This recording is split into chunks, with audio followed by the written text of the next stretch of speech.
So we're gonna kind of open it up with this. Enjoy.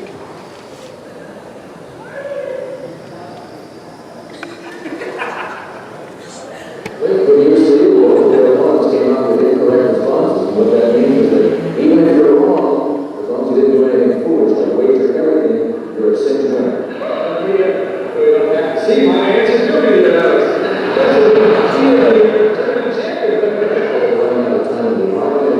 Take a look at your response. You wrote down, who are 3 people who've never been in my kitchen.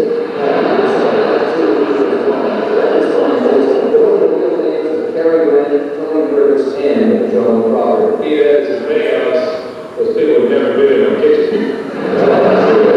Obviously, that's not what you were going for when you wrote up that clue. Obviously. You don't have to worry. Unless you risk more than $21,600, you will be the new Jeopardy champion. So let's take a look and see what your wager was. You bet $22,800. Which takes you down to 0. You bet it all. Cliff, why would you do something like that? Because I know that those people have never been in my kitchen. Yeah, there's nothing more we can do. The shield of busting goes. You know, postal carrier is pretty much the Indiana Jones of your civil service. Just as Indy faces off a pit of rattlesnakes or a sewer full of rats, I have to daily, mind you, trade wits with the planning's job. Hey, you like the record?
Yes, I think I do.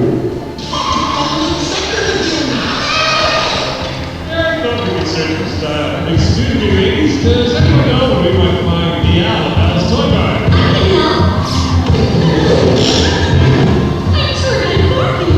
Please keep your hands on to accessories inside the car and no flash photography. Thank you. I'm a marriage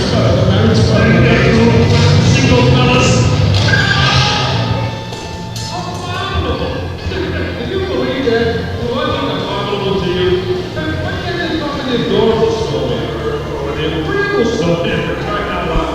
I'm a nice guy. Don't worry. It's lemon. Oh, seriously, no, he's getting this kind of damage. Wait a minute here. They're just using the same answer over and over. What kind of a cut-rate production is this?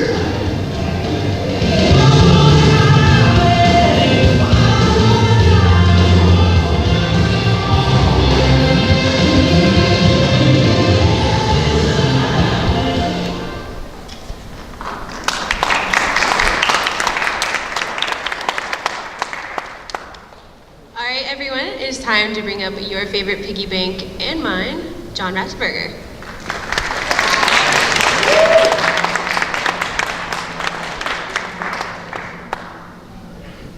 We having some company? Unfortunately, no, it's just us today, unless you Anybody else want to fill in here?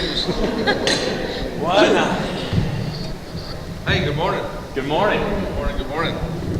Good morning, Semper Fi. Oh, you're not a Marine? Oh, okay. So, God bless the Marines. Good morning. I'm John Ratzenberger, and that was my voice. And that's pretty much all I know. Aw. Oh, because you said you wanted to ask me some questions, so I don't know. Absolutely, yeah, definitely. I think a lot of us kind of first became kind of aware of you and your work with Cheers. And I know you've had a lot to do with the character development for Cliff over time. And I was hoping maybe you'd want to tell us some Cheers stories and talk about Cliff. And Yeah, well, I invented the character of Cliff in the audition, because up until that time I was living in England for 10 years. When I went over there, I was a carpenter, and I just went to stay for 2 weeks and ended up staying 10 years. And that's where I started acting, was in England. And anyway, with the audition for Cheers, I was in Los Angeles, and it's a long story, but I walked in and I did a horrible job because I never auditioned. I never went to acting school, and, as you could probably tell from time to time. And so I failed the audition. I was walking out the door, and the casting guy had his hand on my back and saying, "You can get out of here." And I just turned around and said, "Do you have a bar know-it-all?" I said, "What are you talking about?" I said, "Well, I'm from New England. I'm from Bridgeport, Connecticut." And I said, "Yeah, thanks. All right. I'm a proud New Englander." And I said, "Well, every New England bar's got some guy that thinks he knows it all." You know, I told him, like, in the bar that my father hung out in, there was a guy named Sarge, and they deferred every bar bet question to this guy. And this is back in the time when you were a kid, you could go and hang out with your parents at a bar. And I'm eating my potato chips, drinking my Coca-Cola in the booth, and somebody goes, "Hey Sarge, what's the length of a whale's intestine?" And he looked at it, he said, "Baleen or blue?" And I always got a kick out of it, because even at that age I knew that he had no idea. But what impressed me is that he spoke with a lot of authority, and so nobody ever questioned him. And so that's the character that I started doing in their office at Cheers. You know, I think I picked up a ballpoint pen, and I said, "You know, the original ballpoint pen was invented by the Biche brothers, B-I-C-H. And I started going on and on how they changed the name to Bic, because Biche in English didn't mean the same as it did in French. And which is a true story, by the way. I just happen to know it. And but I was just trying to make them laugh enough so I could get out with my dignity. And 2 days later, I got the call. They wanted to try the character out. 11 years later, I was still getting paid to sit in a bar and crack jokes, which I always felt guilty about. Like, geez, I'm not breaking a sweat or anything here. Because again, because I had been a carpenter before that, and I always associated work with sweating and getting your clothes dirty. I thought, oh boy, they pay me to do this stuff. It's great.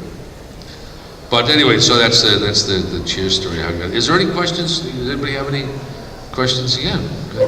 I'd love to ask you a question. I'm sure you've heard a lot of them before. Hi. Hey, how you doing? Pleased to meet you. My name's Gabriel. Gabriel. And thank you for letting me talk with you. My question is, you've done a lot of high-profile voice acting work. Yep. And you've also done some high-profile sitcom work and movies as well. What's the main difference for you between live action acting and television acting versus voice acting? Well, I learned my trade in England, and so I'm a very old school kind of actor. Because as an actor, it's like being a carpenter or a plumber or whatever. You've got a toolbox. You got a lot of tools in that box, and you should know how to use every single one of them. So when you go you're called for a job, say as a plumber, and the guy says, "Will you fix my water heater?" "Yeah." "Can you repair the leak in that bathtub?" "Yeah." You should be able to do every single thing. So it's the same way as being an actor. You should be able to be a voice actor, a stage actor, television. You know, if somebody wants you to do shadow puppets, you should be able to figure that out. And even dancing. So the more skills you accrue, that it's not, there's no surprises. So yeah, sure, I could do that, yeah. And now it's just recent, because of Pixar, I think, and the popularity of animation. They're segregated. They say, well, you're a voice actor. To me, it's like, there's no difference. There really is no difference at all. Because with voice acting, all the action goes on in your head. So you have to sound like you're running or sound like you're frightened. Visually, obviously, you're running. Or your whole body, you can use your whole body to be frightened. But with voice animation, you have to translate all that just into the modulation of what comes out of your mouth, yeah. So I enjoy it all. It's indoor work. If you've built houses in New England in the winter, you know why I enjoy that. Yeah. Thank you so much for your wonderful insights, and really appreciate it. Thank you. Thank you. That actually brought up something that I wanted to talk to you about. Who's saying that? I know, I was kidding. Really briefly, it was Brad Dourif had actually mentioned that he feels a performance shouldn't require a visual, that you should be able to understand and feel the emotion of the performance just through the voice alone. And how do you feel about that and relate to that? Who said that? Brad Dourif. Who? Brad Dourif. Brad Dourif? Brad Dourif. Brad Dourif? Yes. What's a Brad Dourif? Brad Dourif. Oh, Brad Dourif! It must be my accent that I listen with. It's my California accent, my apologies. No, that's your job as an actor. If you're using just your voice, it's like the old time radio shows before animation. Had actors, but when you listen to the radio, you'd hear that in their voice. And so I don't attach any great science to it. It's just, can you make them laugh, cry, and be afraid, using your voice? But it all goes on in your head, so you're actually voicing what the action you see in your head. Because all my experience has been on the job training, really. So, any other questions? Right here. Can I do the voice of the pig? Let's see, one of my favorite lines is, "It's Mr. Evil Doctor Pork's up to you." I always like him because he's the wise guy. He gets away with saying a lot of stuff the other ones don't. He's more the rebel, I guess. And but then I got to do the French waiter in Ratatouille. He likes the soup. See, now that's a good example of what we were just talking about, because the picture of him, you see, is very jowly. He's got a lot of jowls. So that should come out in his voice. So there's a basso profundo that, resonates in those folds of flesh he has under his mouth. So all the sound is rattling around down there before it comes out of his mouth. And Hammy's more, his tone is higher. And then there was the Scottish guy that did in Brave, Angus, I think his name was, or something, I don't know. Hey, beat me, hey!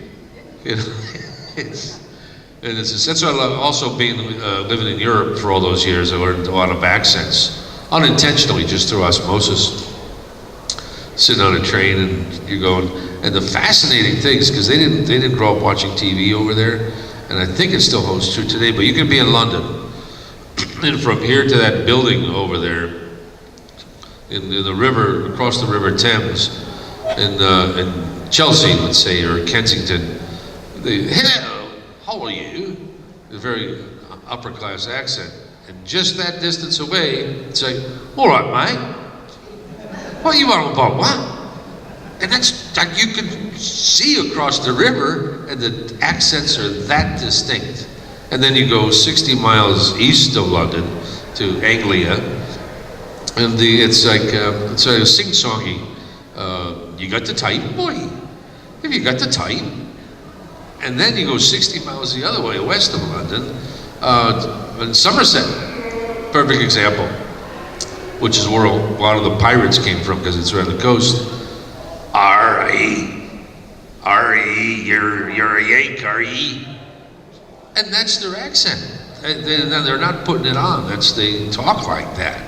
And it always fascinated me that people that short of distance apart, because of their history, the Vikings came from this side, the French came up from that side, the Anglians. So I always loved history. I already put her to sleep, so I'll be quiet now. You're welcome. Thank you. Yes, sir. I just want to say thank you.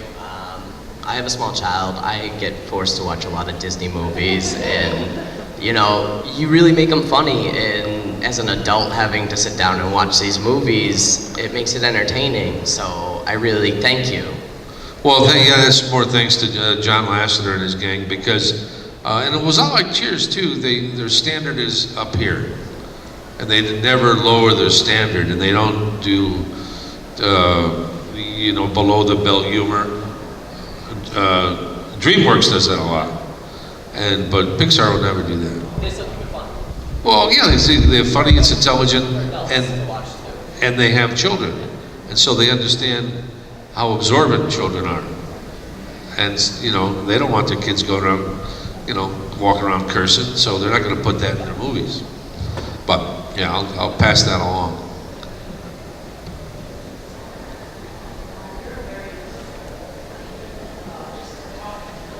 How that you're a very funny person.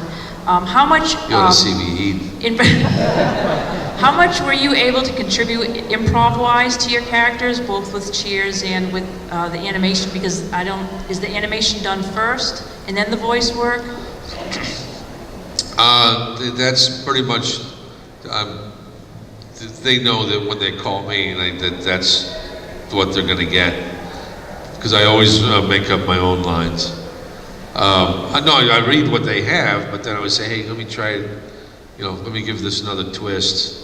And so, yeah, Pixar, they ask me, they just say, just say whatever you want, a lot of times, and it ends up in the movie. And Cheers was the same way. And after a couple of years, because writers are very nervous, they no, say the lines. But even though, because of my background doing improvised comedy throughout Europe for all those years, I had a sense more for that character, what works, what doesn't work. For instance, the director said, hey, Rats, which has been my nickname since first grade, is, hey, Rats, is a film in 8 seconds, because he had a camera movement, and they just had a hole in the script. He says, that's what he said. He said, film in 8 seconds. I said, okay. So the cameras are rolling, and I grabbed it, at the end of the barn, I grabbed a napkin and a pencil. I said, so that, gentlemen, is how the tractor seat was invented. But that says it all. It's the audience that can fill in what happened before, what happened after, and why is this guy talking about tractor seats? So just in that one little line, you have a full story, and then it fills in enough and it doesn't take away from the main story. And that's the key for improvising. It's like being in a jazz combo. I mean, it's very easy to improvise and not let anyone else say anything and just be the center of attention. The difficult part, the art of it, is to improvise and nobody knows you're improvising, because you're also letting other people have the spotlight. But it's like Superman. You don't want to show off and melt buildings with your eyes, just because it's a jazz combo. You're all in this together. But yeah, I do that all the time. I even when I give speeches, I just go up on stage and start talking. Hi, John. Hey. I had 2 quick Cheers questions. The first one was, who was easier to work with, Shelley Long or Kirstie Alley? And the second, what was your favorite Cliff storyline? Cliff storyline? I always liked the Jeopardy show. It just makes me laugh. And the Squeaky Shoes episode where Cliff gets mail order shoes and signs up everybody in the bar, the shoes come in and they squeak. And it just so happens I directed that show, and because I did a lot of Cheers directing, and I had the prop man, because what they were going to do is they were going to put the squeaks in post-production. So after we filmed it in the editor, they would electronically put the squeak sound in. And I said, no, I said, let's get squeakers. So he cut out the squeakers of a lot of squeaky toys, and I gave one to each actor, because I know the octaves, if you have different octaves and sounds, it's funnier than the all squeaking the same sound. So it's more of a cacophony of sound. And if you see that episode again, look at the right hands of the actors, because they're all squeezing a little squeaker. So, but I enjoyed that. And as Kirsty and Shelley, for me, I had no problems with, it's water off a duck's back. The remarkable thing about both of them is how funny they are and were. Shelley, with the average good comedian actress, could get 2 or 3 laughs from a line. Somehow Shelley would squeeze out 4 or 5. And I was thought, how did she do that? But she was just really good at her job, as is Kirsty.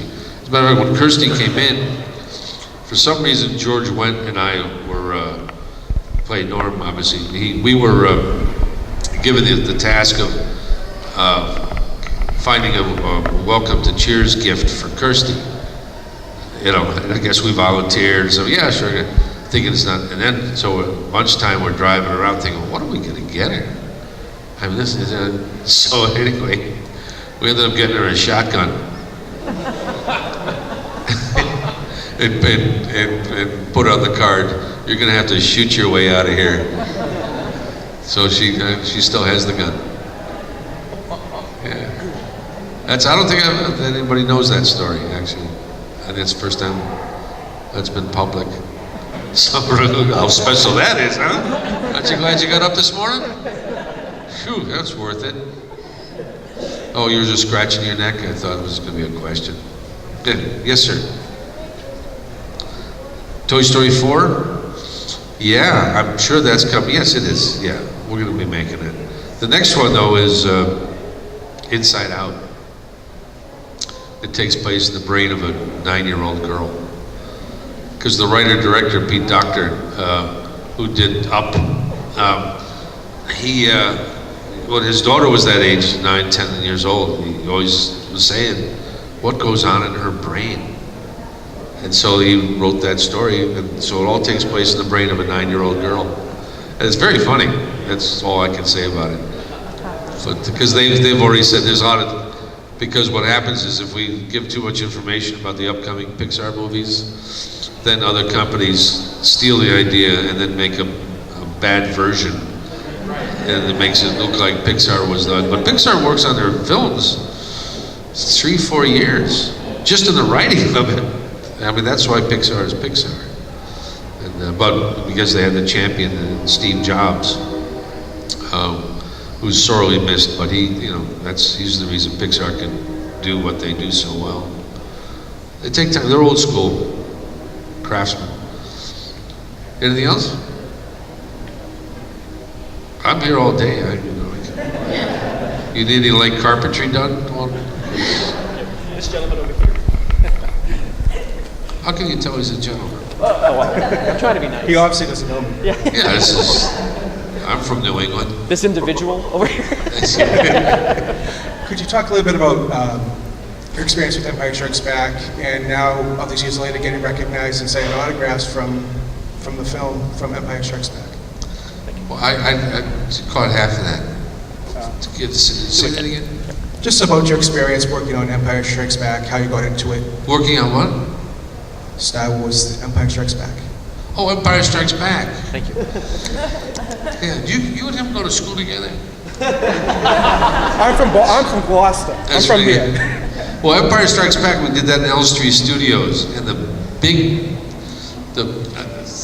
I really enjoyed about that, because again, I'm an actor, I'm working in London, and I'm about the right age, height, weight to be in uniform.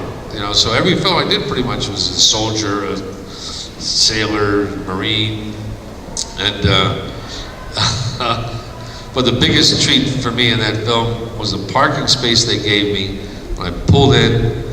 The space right next to me was this parking space of Kermit the Frog.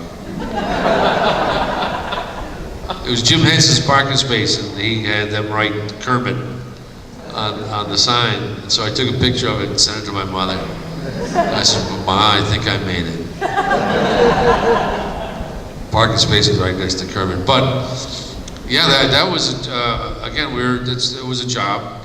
No one really understood. And same thing with Cheers. Same thing with Pixar. You have no idea how big it's going to be. You just, yeah, okay, you know, do your job. You go home. You know, pay the bills. And all of a sudden, yikes! This is something huge. You know, the same thing with A Bridge Too Far or Gandhi, other films I've done. Think, oh, this is pretty cool. See, I was accepted a film job based on the location. So where's it going to be? And it was someplace I didn't want to go. I said, nah, I don't want to do it. Even if it was a bad film, but it's filmed in a nice place. Well, yeah, I'll do that. So I've done plenty of bad films for that reason. Yes, sir. If you could pick one of the characters that you've done voiceovers for to have their own spin-off or feature film, who would it be and why? If I could pick one character from where? The voices that you've done. Oh. Well, you know, that's an interesting thought. I never thought that.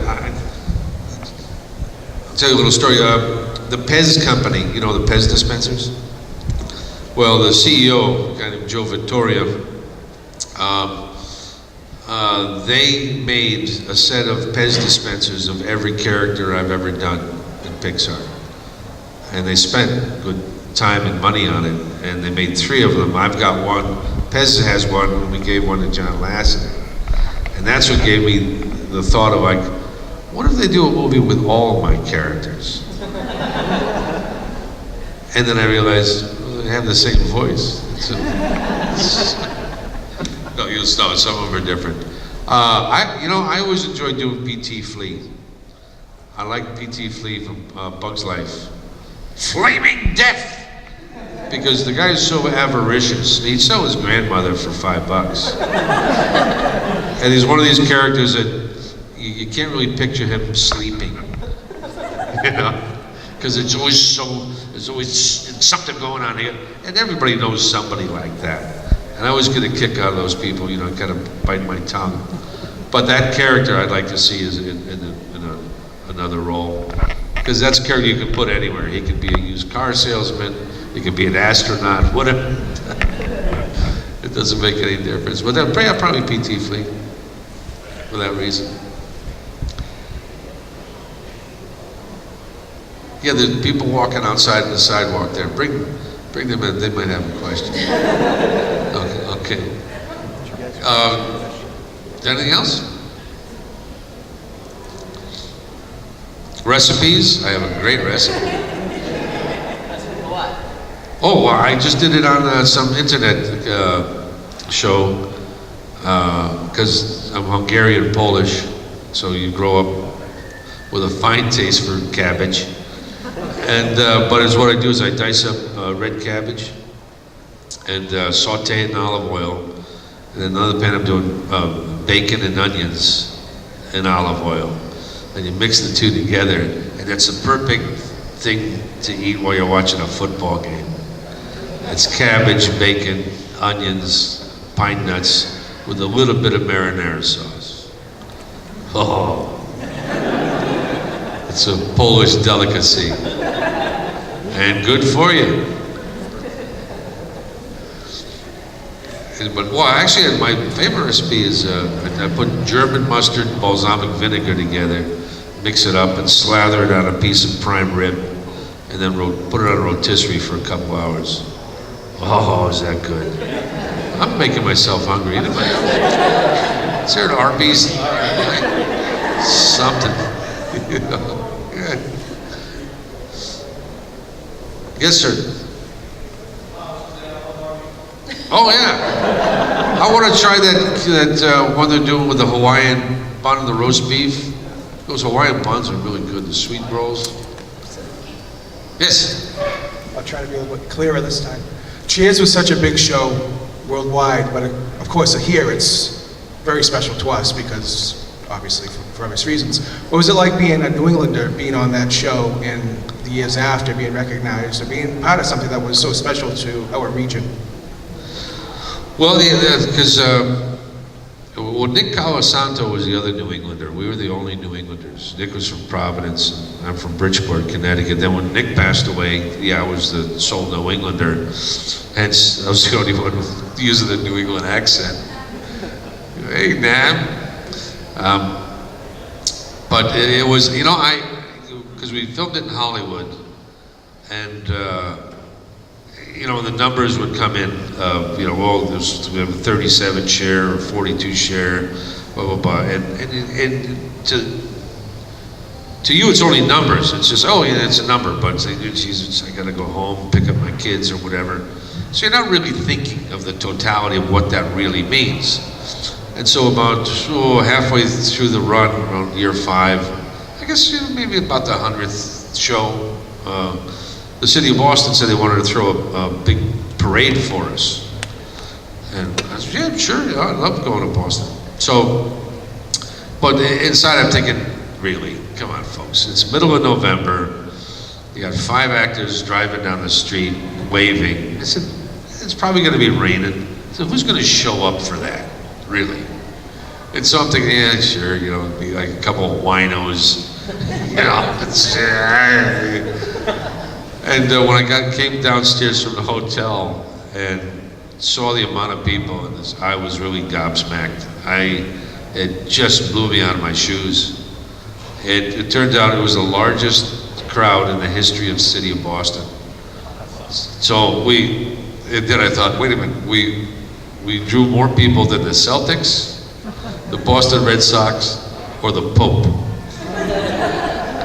And that's because it was literally a sea of people, as far as you could see, to watch 5 actors go down the street. And it was just incredible. It really was a very humbling experience, because you don't attach the ratings and the numbers with actual live flesh and blood people, but there they were.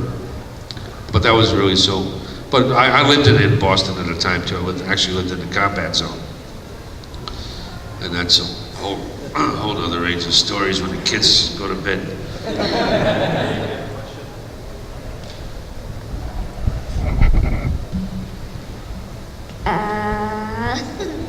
Okay. Can you make the voice of the snowman Master Zeke? What was that? The snowman Master Zeke. I can't. There's something wrong with the microphone. The snowman. The monster. He was asking if you could please do the voice for the snowman and Monsters Inc. Welcome to the Himalayas. I don't know why they call me abominable. I'm not abominable. I'm a nice guy. Is that the one? Yeah, not at all. Are you from Pittsburgh? Connecticut? Oh yeah, I'm going to be giving a talk in Ansonia Monday night. So if any of you are in Ansonia, Connecticut Monday night, please stop by.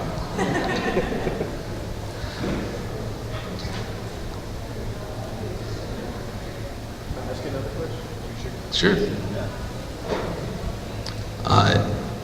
With a lot of your comedy work and your background in improv comedy, what comedians did you grow up watching, or who makes you laugh? My father made me laugh a lot. Because he just to embarrass my older sister when dates would come to pick her up, or he'd answer the front door to his boxer shorts and a hat. And say, yeah? And he was a big guy, and I just thought that was so funny. I'd be on the sofa just holding my sides, tears in my eyes laughing, because there's this poor little 15, 16-year-old kid on the porch trembling. A giant in his boxer shorts looking down saying, yeah? And my sister go, Dad, stop it. Well, that was funny. But on TV, I would say Ernie Kovacs. I loved his show. You guys will have to look that up. Most of Ernie Kovacs, Sid Caesar, certainly. And then later on, a guy who I actually, with Cliff on Cheers, you notice his pant cuffs are high, and you can see the white socks. Well, that's my homage honoring a French comedian called Jacques Tati.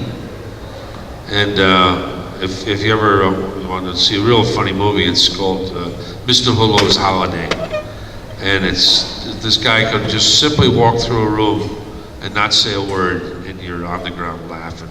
And he wasn't a clown, it was just what he did with his body and the fact that his pant legs were a little high and his jacket was a little bit, didn't really fit.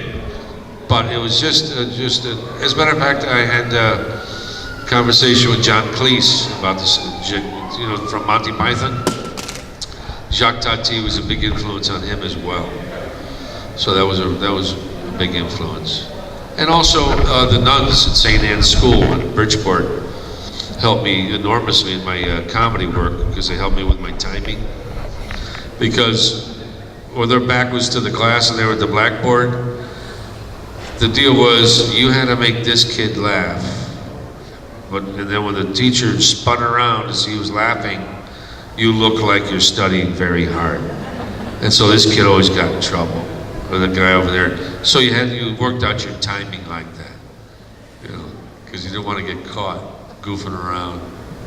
But anyway, I noticed that the place is filling up. Is that for the next guy? They're just coming back from church? Okay. The finding parking. Yes. Is that what it is?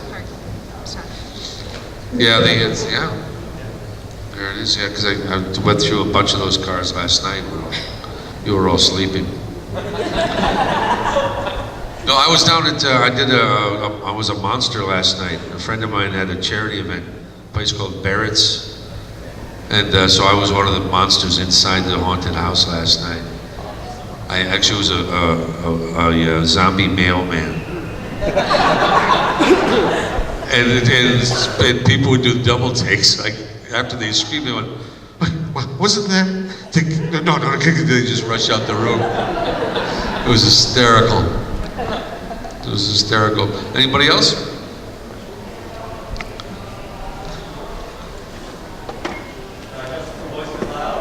Yeah, I can hear you.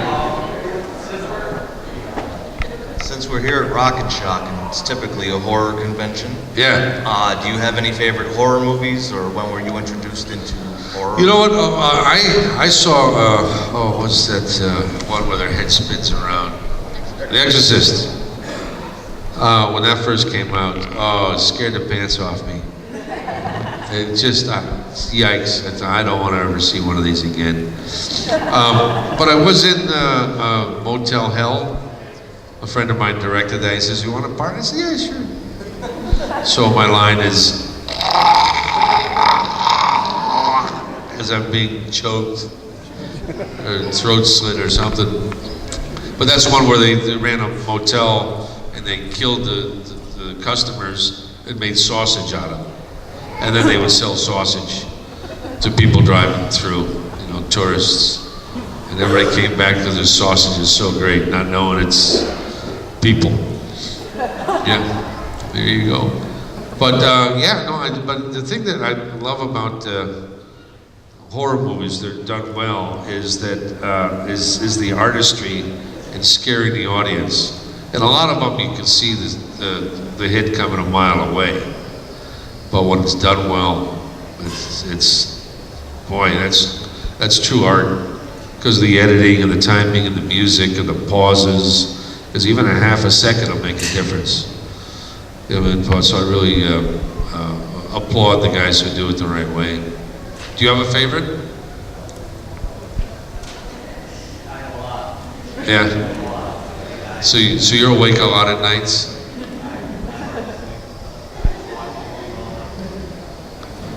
I don't wake up, so. Yeah,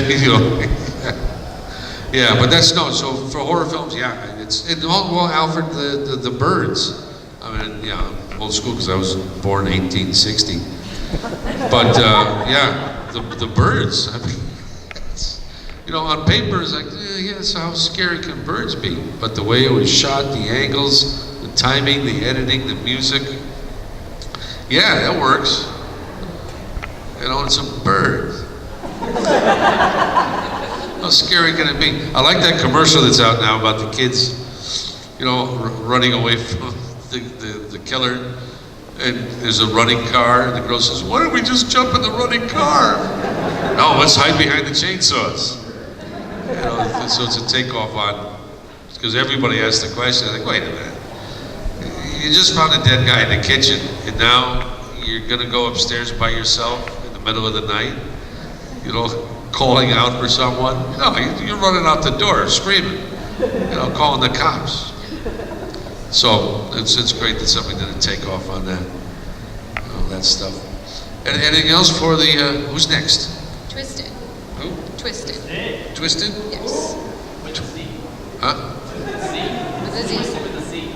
Twisted. Yes. Twisted. Oh, okay. Twisted with a Z. Oh, okay. Oh, sure. One of my favorites. I got the poster. Right over my fireplace. Right next to George Washington. Saying his prayer at Valley Forge, and then there's Twisted. Actually, Dee Snider's a friend of mine, so that's my entree. It's my credentials. He's a buddy of mine. Do you know who that is? Twisted Sister. Twisted Sister. Yeah. So we're buddies. Is that it? That's the other thing that struck me, is that the guys with the tongues, Kiss, D, a lot of those, because I do know a lot of those guys in the headbanger world, and they're all very staunch family men.